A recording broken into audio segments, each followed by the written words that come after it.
دوستانه دا دی راورسېدلو مبارک کنټینیټل ته نو اوس دننه ستړي مه شئ وروره ستړي مه شئ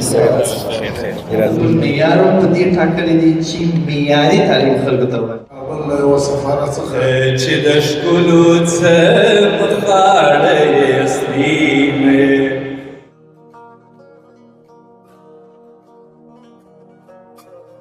کندهار کې ټول علمي مراکز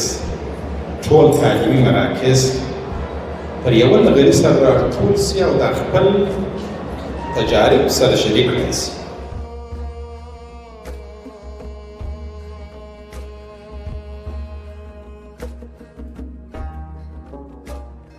سلامونه غونډه ماشاءالله ډېره ښایسته غونډه وه داسې تعلیمي ځایونه چې ډېرېږي او د دې کمپلیکس ځانګړتیاوې چې ما واورېدلې او د دې کمپلیکس کم خدمات یې درلودل واقعا دا موږ ورته ضرورت درلود